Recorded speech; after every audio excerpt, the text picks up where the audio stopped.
Hey guys, welcome to David vs. Film. I am David, yo soy David, and tonight I am going head to head with 12 Angry Men, 1957.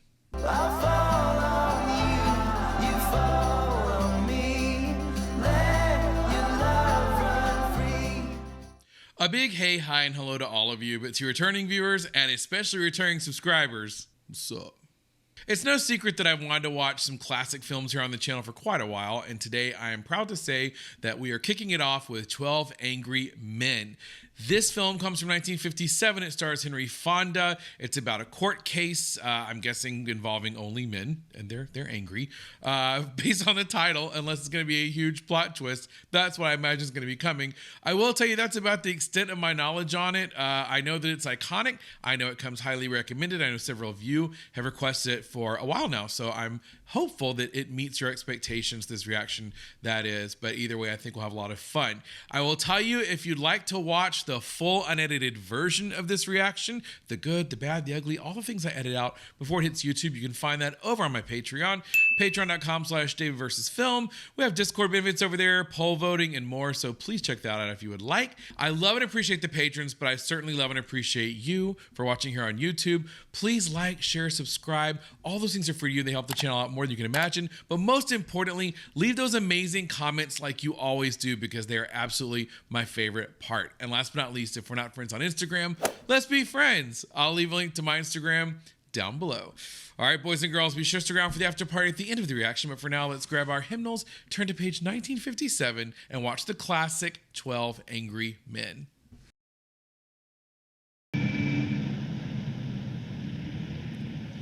Halls of justice. One man is dead. Another man's life is at stake. Your verdict must be unanimous. The death sentence is mandatory in this case. So it's death. So we're just picking up when the trial is over. Like, we're going straight to deliberations. Jesus, that guy looks young. Maybe I'm just getting older. You know, when you get older, people look younger, but he looks really young. Henry Fonda, yeah.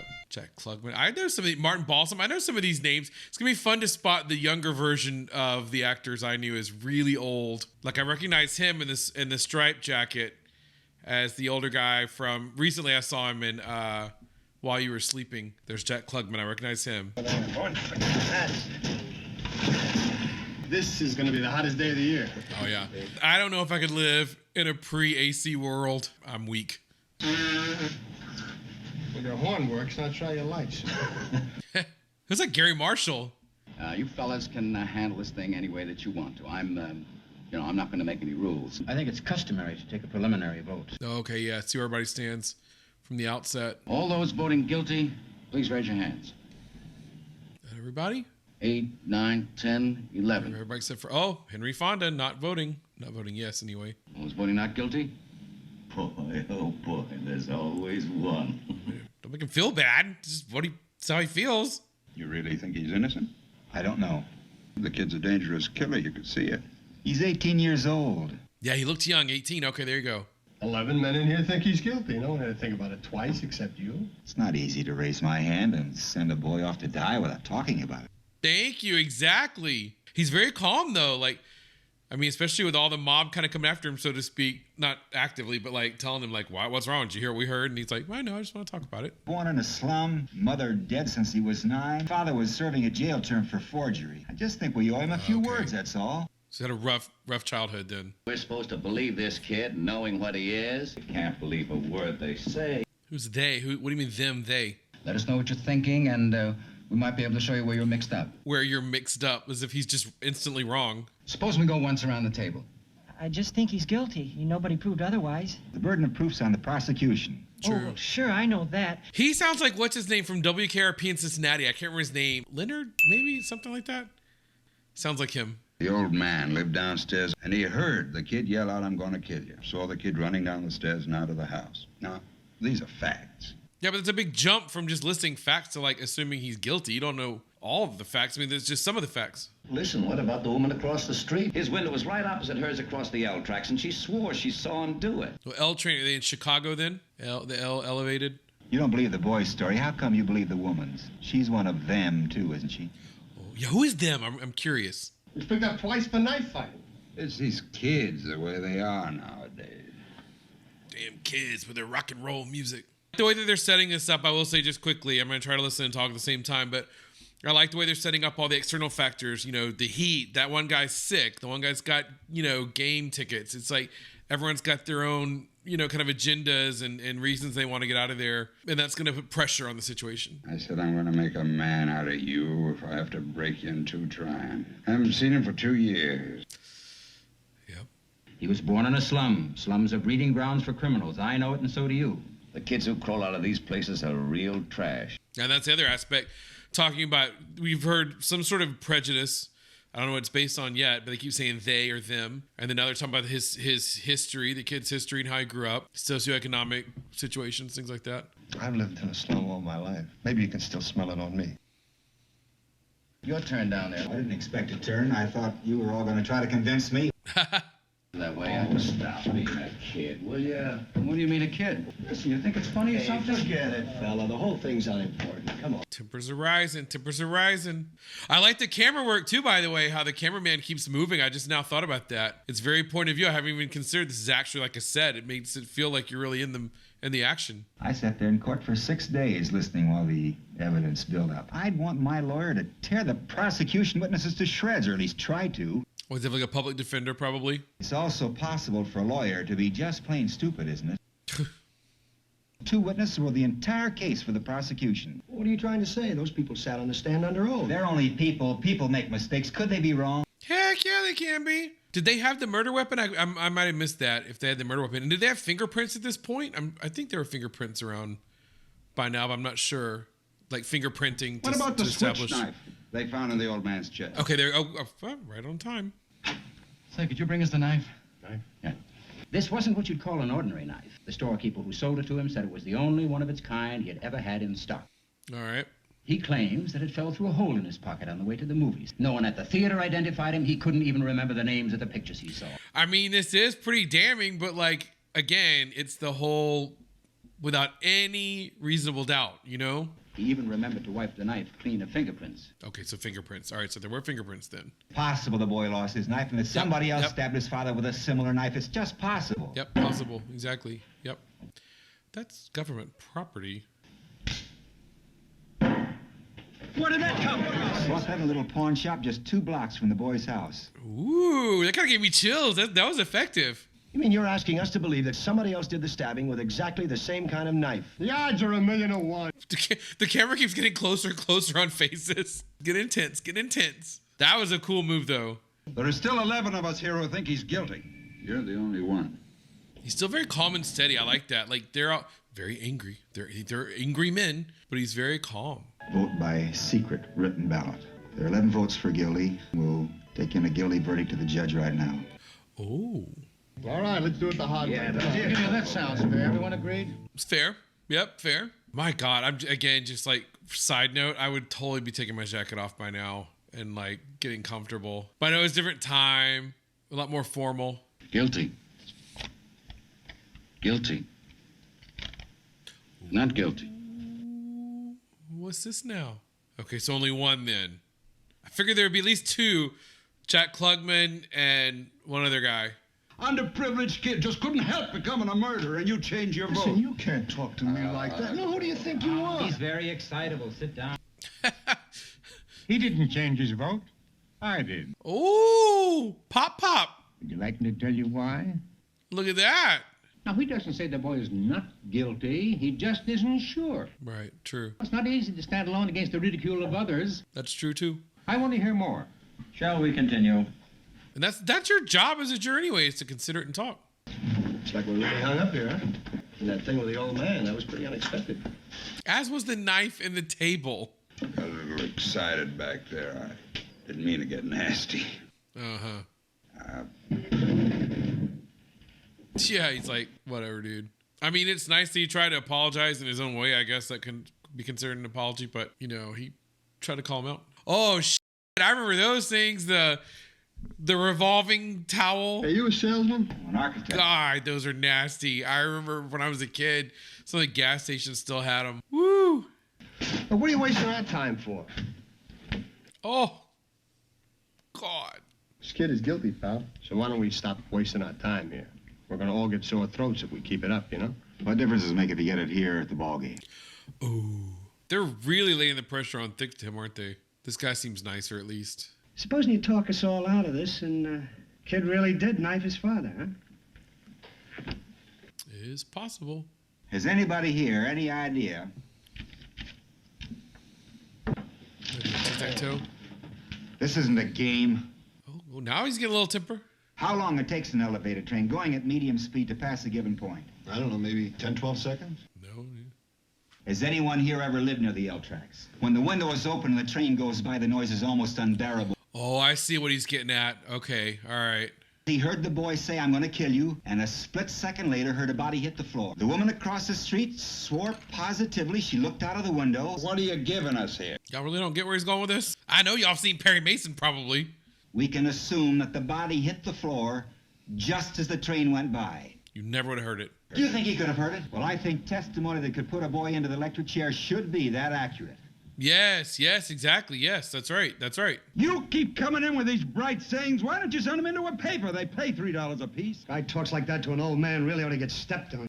That is true. This is at a time when there was the elders' respect, right? Yeah, exactly. You say stuff like that to him again, I'm gonna lay you out. Oh, here we go. Now we got 2 angry men. We're working our way up to 12. Same if his jacket was split, under the shoulder. Nobody seeks his advice after 75 years. Oh, I see where he's going with this. Man like this needs to be quoted. He was a nobody. He wants to be a somebody. He made himself believe he heard those words and recognized the boy's face. Right. What do you know about it? Maybe he's like that. Like he's like the man, right? He sees some of himself in him, which I also like because obviously, it goes without saying, but let's say it anyway. They bring their own experiences, their life experiences, their own opinions and beliefs to it. How many times have all of us used it? I could kill you for that, darling. That's true. Don't tell me you didn't mean it. Anybody says a thing like that the way he said it, they mean it. See, now he's bringing his life experience into it. He's a common ignorant slob. He don't even speak good English. He don't even... There you go. Thank you, Mustache. That's exactly what I was thinking. I'd like to change my vote to not guilty. Ooh. Look, the kid had a lawyer, didn't he? He was court appointed. There, okay. Now, what's that? Court appoints. Yeah, he's public defender then. Okay, yeah, right. Not to say public defenders don't take pride in their jobs, but it's possible. Let us assume that the boy really did commit the murder. Okay. Why would he come back home 3 hours later? Wouldn't he be afraid of being caught? That's a good point, though. You're going to want to, be gone, What side are you on? I'm simply asking questions. I bet he figured he'd find the body the next day. Okay, just being fair, that actually does make sense, though. The boy certainly must have heard the scream. I just don't think that he would have gone back. Oh, that's true, too. Maybe all of those things happened, but maybe they didn't. I think there's enough doubt. There's doubt, exactly. You don't have to know... You have to know beyond a reasonable doubt they did it, but not that they didn't do it. Until they do, you know what I mean? Yelling down. Oh, you keep saying that. Here's our third angry man, Gary Marshall. I mean, all of a sudden, everybody here. I'm talking here. Another vote called for. So can you just call... I've never been on a jury. I've been called, and I've been sitting in court all day waiting, but I've never actually been on a jury. Can you call for a vote at any time if you're a juror? I don't really know how the hierarchy works with the foreman and the jurors. I know you're not supposed to knife in the table. I know that. I vote not guilty. There we go. 5-4. Or not 5-4. I can't do math.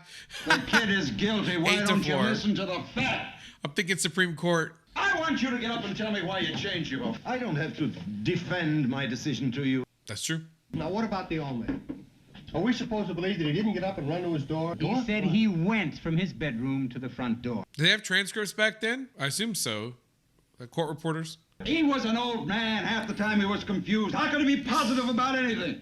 There you go. Oh, he just put doubt in his own mind. Here are the L tracks, a bedroom, living room, kitchen, bathroom. Here's the hall. Right by the train, yeah. You're going to feel that train go by. 15 seconds after the body hit the floor. 12 feet. Open the bedroom door. Walk 43 feet down and open the front door. Oh, it's too much math.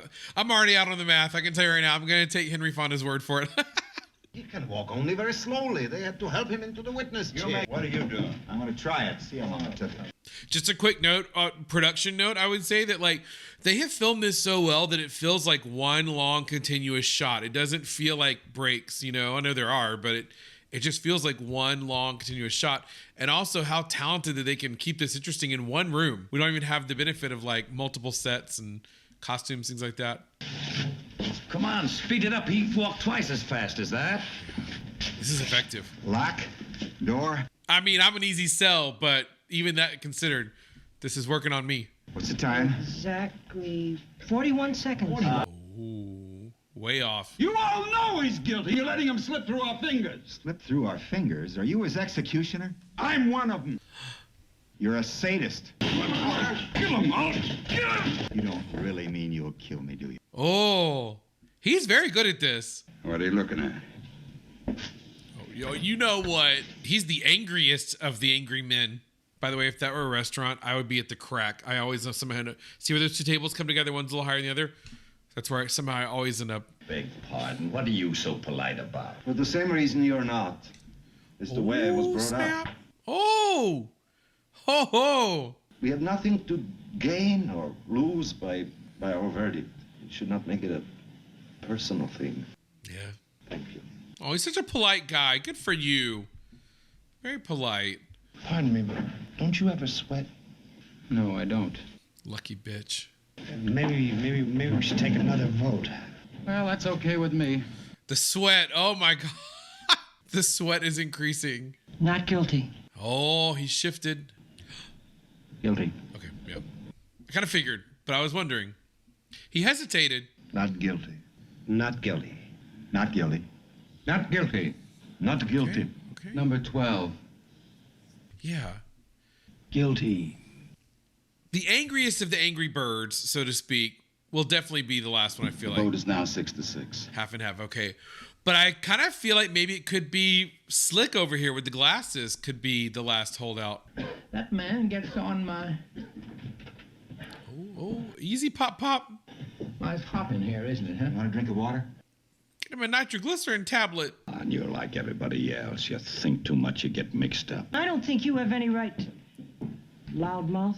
Oh, I wonder if there are trials. I mean, I know there are, but I mean, like, I wonder if there are famous trials that transpired this way, where they started off, 11-1, and then in the end shifted either to where we are now, half and half, or to become a hung jury, or eventually, I don't know where we're headed with this, but if we end up flip-flopping, I'm curious if there are actual real examples of this that we know about. Hey, huh?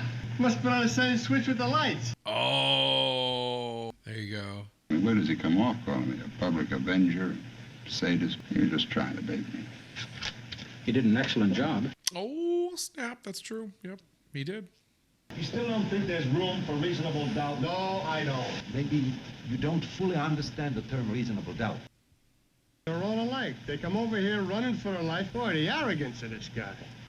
Oh, that's wrong, because he was really just trying to make a point. According to the police testimony in court, the boy was questioned by the detectives in the kitchen of his apartment, while the body of his father was lying on the floor in the bedroom. Yeah, and there were no Miranda rights yet. If I remember correctly, Miranda rights didn't come along until the 70s. So they could have questioned him and say that he said anything, I mean. I'll take the testimony of the policeman who interrogated the boy right after the murder.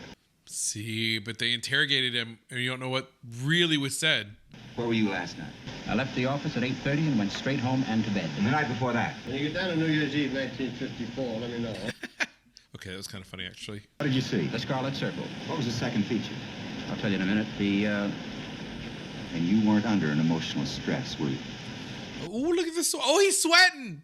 He says he never sweats. Now he's sweating. I think the point is made. Get that hanky. Get that hanky. There was this whole business about the stab wound and how it was made. It's a very awkward thing to stab down into the chest of someone who's more than half a foot tall. Oh, that's a very good point. What's it all? Fair. Down and in. And this is the way it was done. No, I disagree. You go in like that. He never used it like this. Underhanded. Yep, that's right. Not that I've, murdered anyone, but just saying. I changed my vote to not guilty. Oh, I did not see that coming. You what? You heard me. I had enough. He plays it off like he's just laid back, joking around, wants to get out of there, but I think he's a thinker. He doesn't seem like he's a thinker, and he's been convinced. Why? Look, I don't have to. You do have to. Say it. Because you thought about it. Just tell him. I don't think he's guilty. Because they got through to him. He has reasonable doubt. Okay, all those voting not guilty, raise your hands. Okay, how many we got? Oh, my boy. I thought you'd hung in there till the end. Him too. Balsam. Surprise, surprise. Well, the vote's 9-3 in favor of acquittal. Wow. Look, you know how these people lie? It's born in them. I mean, what the heck? I don't have to tell you. See, again with these people. Oh, God, Pop's not dead, is he? Somebody put a mirror under his nose, make sure he's good. Like they have no feelings. They can do anything. What's going on here? Oh, they're turning their back on him. Oh, I see. Okay. Sit down and don't open your mouth again.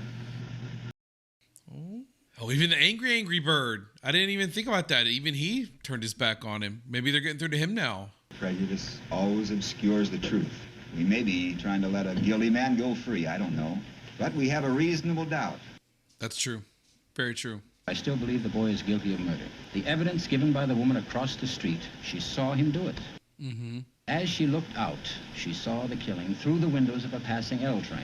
Well, that's the whole case. Not really. Have you ever seen My Cousin Vinny? I mean, I know it's a very humorous movie, but some valid points in there about what witnesses think they saw and what they didn't see. It's 6:15. Some of the aforementioned 7 o'clock. Don't you feel well? What is it? I'm intrigued. Where's Pop going with this? Your eyeglasses made those 2 deep impressions on the sides of your nose. Will you come on already with the optometrist bit? I think I know where he's going with this. The woman who testified, yeah, she had those same marks. My Cousin Vinny. So I'm telling you, My Cousin Vinny. Do you wear glasses when you go to bed? No one wears eyeglasses to bed. There you go. You think he's guilty? Oh, I forgot about Gary Marshall. I think he's guilty. You? No. I'm convinced. Ooh. What's the matter with you? I have a reasonable doubt. He's a details man. He's a logic man. Well, what about all the other evidence? Well, you said we could throw out all the other evidence. He did. Painted yourself into that corner, didn't you? You're alone. I don't care whether I'm alone or not. Now it's completely flipped. The pressure. Oh, I love it. It's completely reversed from the beginning. I want to hear your arguments. I gave you my arguments. We're not convinced. And now listen to how authoritatively Henry Fonda speaks now that he's in the majority versus when he was in the minority earlier. The knife falling through a hole in his pocket. This business with the glasses? You can't prove he didn't get to the door. It's reasonable doubt. It's not proof. I don't agree with him, but it's a really good performance. I will say that. He's a great actor with this. I don't recognize this actor, but he's very good. Oh, here we go. Oh, it's going to go. Oh, he's going back to his original prejudice of his son. Ooh, not the only Mills. No. Not guilty. Oh, not guilty. He said it. Not guilty. The only thing I'll notice is that unless his watch isn't working, his watch doesn't match the time they talked about earlier. I know that's a horrible thing to note, but it's one thing I noticed. I'm in the moment, but I'm just saying it's not the right time. Wow. That was something. What a turn of events. I like that they made it so that they're the last two in the room together. And Henry Fonda shows them it's not personal. It's just service. All those ashtrays. What's your name? Yeah, they didn't mention those names. Davis. My name's McCardle. Isn't that crazy? How things bring you together and you don't even know one another's names. You'll probably never see each other again. And they all go their separate ways. You know, the thing that really struck me about this movie is that it's such a simple film in a lot of ways. You know, one room, same basic 12 actors, you know, a couple of exceptions here and there with some extras we saw at the beginning and a few minor characters sprinkled throughout, you know, but for the most part, the same 12. It was the same, you know, like I said, kind of setting as far as the room and the furniture and whatnot. We did go in the bathroom a couple times, but what I'm saying is that it did not rely on a lot of external factors to give it its gravitas. So in a lot of ways, it came off as kind of a simple movie at first, but as you start to kind of think about it, there are so many aspects that this movie dove into that in my mind, as I was kind of watching and then thinking ahead to what I wanted to say afterwards, started to realize this is a lot crammed into this movie that does not feel crowded. And it's super impressive they've done it with such a basic kind of layout, so to speak. And yeah, that was one of the things that impressed me the most, because, you know, we're going to get into a lot of it here in this post, you know, commentary, but first and foremost would have been the acting, the writing, of course, and the direction, you know, to keep a film interesting, which I never lost interest, by the way. In this full hour and a half, never once lost interest. So to accomplish that is a feat on all of the levels, but the acting for sure. You know, we see the actors, we hear the actors. So even though so much goes into building these movie villages, so to speak, it really is the actors who are the focal points for us. And wow, what an amazing cast of characters they had and of actors they had portraying those characters. So obviously Henry Fonda stands out as the lead. I don't know a lot of things he's done, but I've heard of a few, and I haven't seen, I don't think any. This might be the first thing I've ever seen with him in it, and I really thought he gave such a great performance. You know, kind of like we were talking about, he started off very gingerly. He knew he was in the minority. He knew he was one person against the other 11.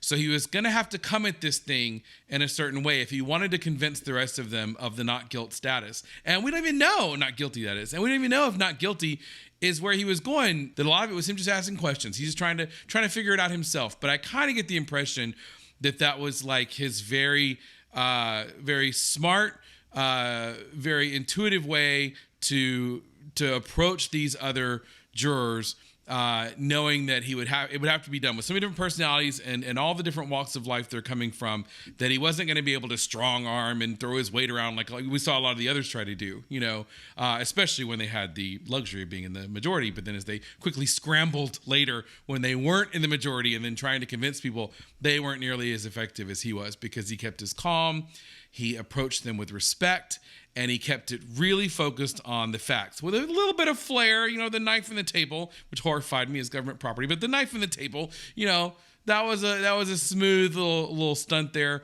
but effective, and it was mixed in with all the other, you know, just reasonable tactics he took as far as, you know, think about the evidence, think about the witnesses, what about this, what about that, putting that reasonable doubt. And that was another big point too. You know, it's important to remember it's not about absolute innocence or absolute guilt. It's about reasonable doubt when it comes to trying to establish whether you think the person is guilty or not. And so I thought that was an excellent portrayal by him of that character. And then also that was an excellent sort of laying out of the court process and the jury process, and how you would try to sway others if that's what you think should be done to save someone's life, if you think that they are not guilty of the crime that they've been accused of. Now, as far as the other 11 actors, these are some heavy hitters. I know them in their older days, as I mentioned earlier, but these are some major quality actors here.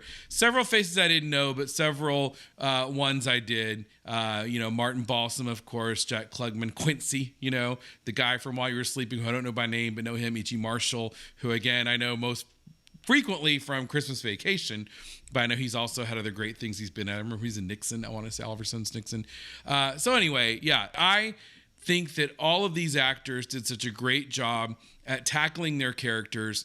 I felt that, you know, the sign of a good actor is when they melt into a character, especially if they're a very well-known actor. And even though I know that during and throughout the reaction, I would point, oh, there's Jack Klugman, there, you know, there's E.G. Marshall, and I would call them by name because I did recognize them. I did, you know, as the movie went along, kind of, again, see them as their characters rather than as these actors. And then, of course, that's, you know, the sign of an amazing performance when you can do that. And especially juror number 3, who I did not know. And I did want to spend a little time talking about him, because I feel like even though we saw so many representations within these characters, and sometimes specific things we're supposed to be looking for, you know, Jack Klugman's character came from the same kind of background as far as poor. And then you had the other man from Europe, you know, dealing with the kind of prejudice he experienced right there to his face in the room.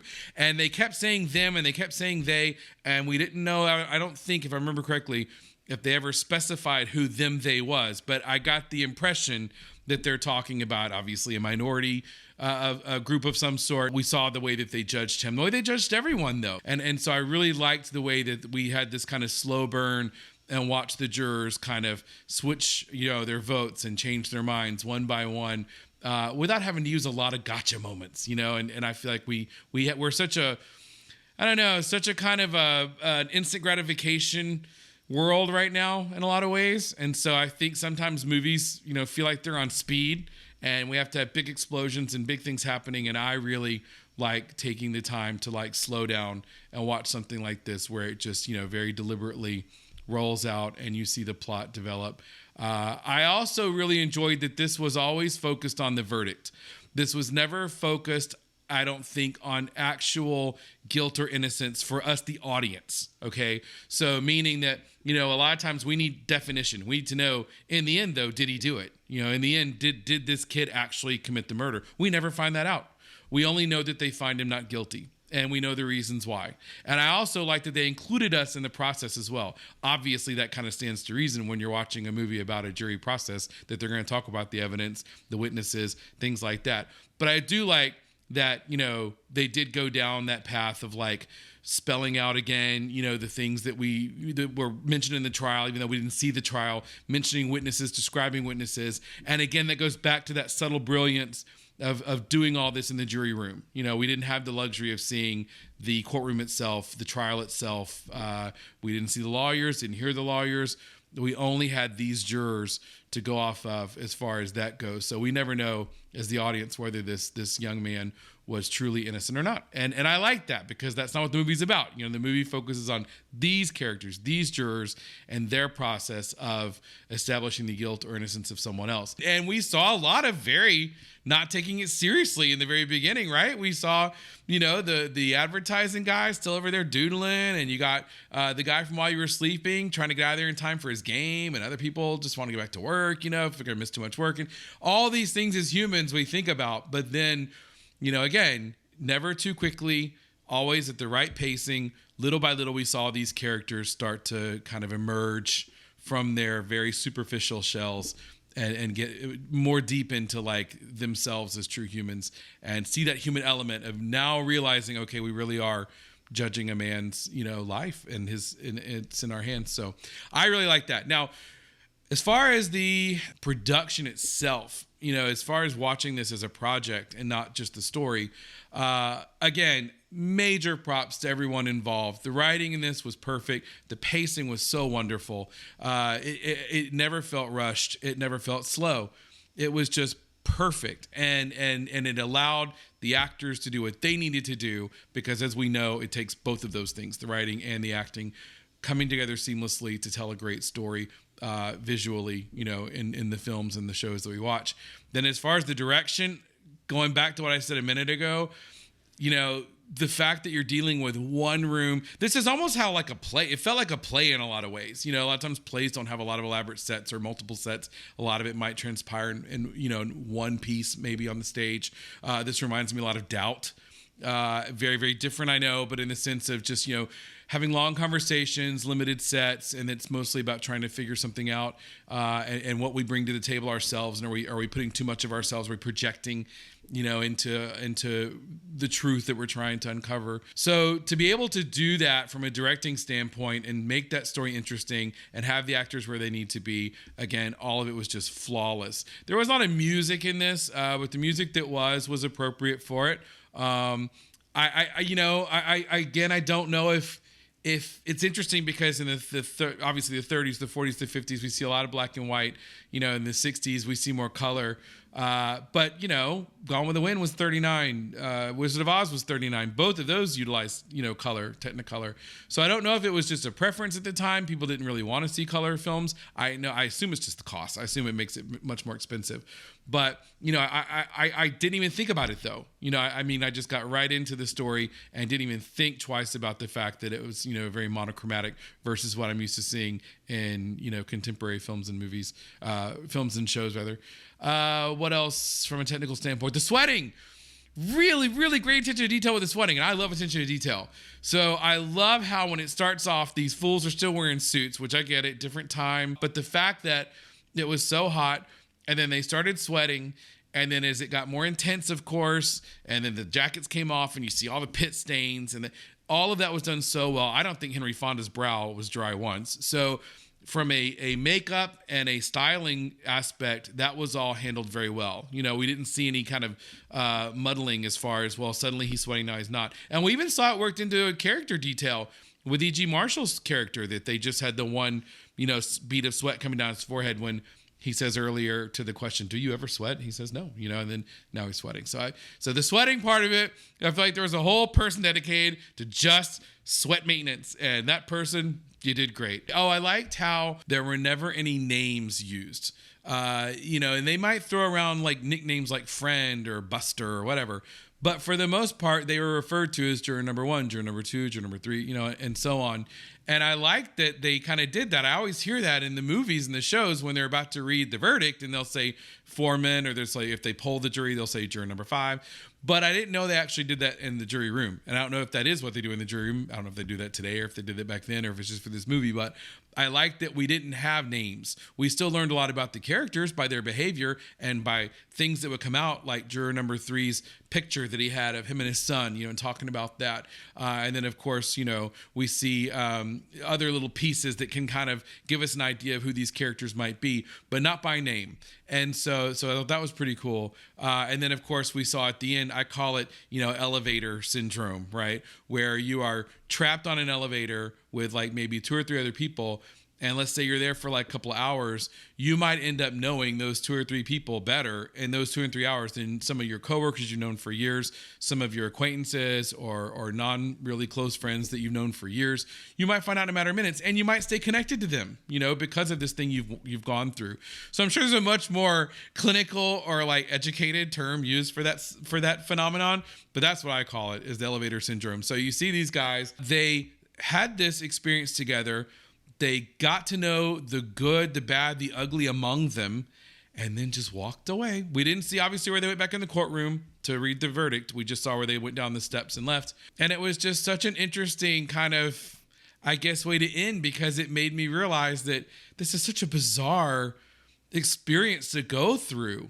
You know, if you serve on a jury and it's a murder case like this, where you're having to decide if someone's going to lose their life as well, and your decision is what's going to determine it. You know, it's like, what if you're wrong? You know, and I guess that circles us back to the very beginning. That's really how it all starts off with Henry Fonda. You know, what if we're wrong? You know what? Just what if? Let's just talk. You know, I mean, you know, we got a few minutes. Let's just talk. And so I thought that it was just so well done. I loved it. I am so glad too, by the way, because I have been saying I want to watch more classic films.